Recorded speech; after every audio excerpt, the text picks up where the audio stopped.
Yang pertama kita masuk pada web untuk mendownload aplikasinya.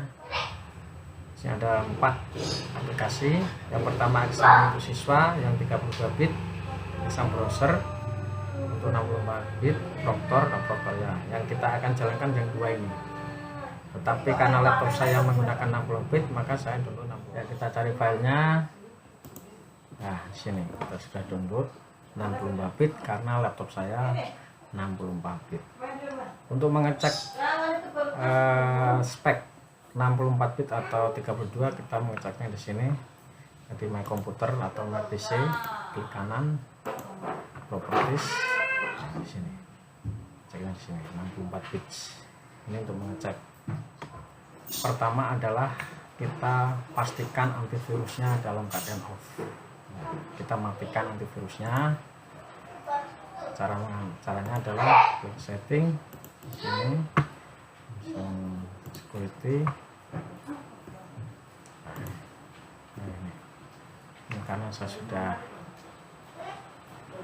mati. Lalu setelah memastikan antivirus off, langkah selanjutnya adalah kita ekstrak filenya.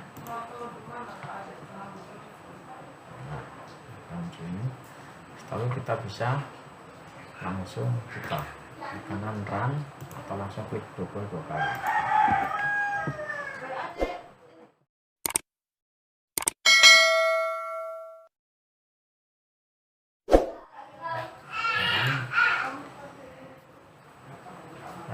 Nah, ini tampilan pertama dari CBT Sync Login, yaitu aplikasi yang digunakan untuk Proctor browser ini. Ini ada username, kita masukkan.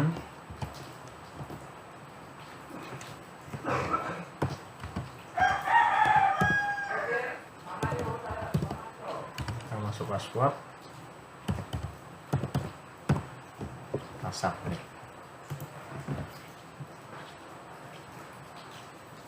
Nah, ini adalah menu pertama untuk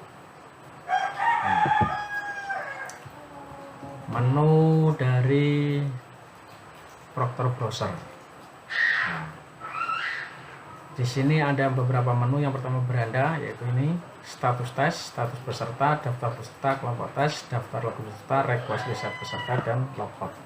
Masing-masing ini punya fungsi yang berbeda. Oke teman-teman dan sahabat-sahabat Proctor dimanapun berada, jadi kita coba satu persatu. Yang pertama, seorang Proctor sebelum menjalankan atau login di siswa di browser klien, maka langkah pertama adalah kita harus rilis token.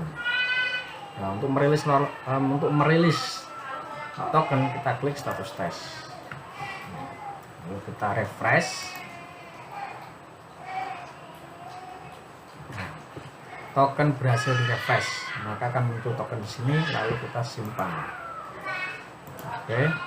Lalu langkah berikutnya adalah masuk di fungsi dari menu kelompok tes. Ini adalah untuk mengaktifkan peserta yang akan mengikuti simulasi AKM. Nah, ini ada 5 siswa yang sudah didaftarkan oleh Proctornya masing-masing. Lalu untuk siswa bisa login, kita harus mengaktifkan dulu. Kalau tidak diaktifkan ini, maka siswa itu tidak bisa login. Jadi sebelum siswa login, maka ini harus diaktifkan. Caranya adalah kita masuk di kelompok tes tadi, langsung kita muncul nama peserta, lalu kita send all. Nah, kalau sudah tercentang seperti ini semua, kita save change.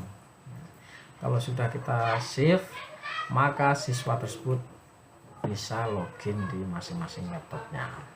Begitu teman-teman. Lalu kita akan beralih ke status peserta. Status peserta ini fungsinya untuk melihat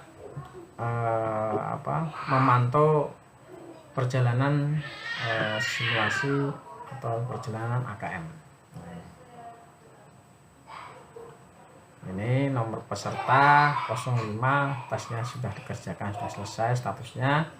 untuk 01 masih dalam mengerjakan soal. Nah, di sini akan semua, ini contoh saja ya. Nah, di sini kalau yang 3 tadi berarti tidak login. Yang login cuma 2, yang 1 sudah selesai, yang 1 baru dalam proses mengerjakan. Lalu daftar peserta. Menu daftar peserta ini adalah peserta-peserta yang sudah didaftarkan oleh proktor yang sesuai yang diminta oleh Pusmenjar untuk mengikuti simulasi AKM tahap 1. Nah, yang diminta adalah 5 orang siswa, maka setelah sudah didaftarkan oleh proktor, maka akan muncul di sini nama-nama tersebut. Lalu berikutnya adalah daftar login. Daftar login peserta ini adalah untuk meriset peserta yang ketika siswa keluar dengan paksa padahal dia masih aktif. Jadi dia masih aktif padahal dia sudah keluar, tidak logout. Jadi kita otomatis akan muncul namanya di sini dan kita harus reset agar dia bisa login kembali. Tetapi kalau request peserta, kita masuk berikutnya yaitu menu daftar login peserta. Daftar login peserta ini fungsinya adalah untuk mereset peserta ketika siswa itu dia keluar dengan paksa dari exam browser klien. Jadi ketika tiba-tiba siswa mengerjakan lalu dia karena masalah teknis dan lainnya dia keluar sebelum logout atau sebelum selesai mengerjakan, maka untuk dia login bisa kembali maka harus meresetnya. Lalu kalau untuk request reset peserta itu fungsinya untuk apabila ada permintaan reset dari siswa tersebut. Jadi kalau daftar login peserta karena dia sudah mengerjakan soal tetapi dia keluar dengan paksa tanpa melalui logout. Kalau request peserta adalah permintaan siswa tersebut, di dalam aplikasi Exam Browser itu ada menu di bawah sendiri ada reset peserta. Maka setelah peserta itu mereset membuat request permintaan, maka kita harus mereset agar dia bisa login kembali. Begitu teman-teman. Oke sahabat teman-teman proktor dimanapun berada, demikian tutorial ini semoga bermanfaat. Kalau teman-teman suka silahkan like, komen, dan subscribe agar kita bisa eksis untuk melakukan pembuatan video tutorial berikutnya. Terima kasih, mohon maaf atas kekurangannya. Wassalamualaikum warahmatullahi wabarakatuh.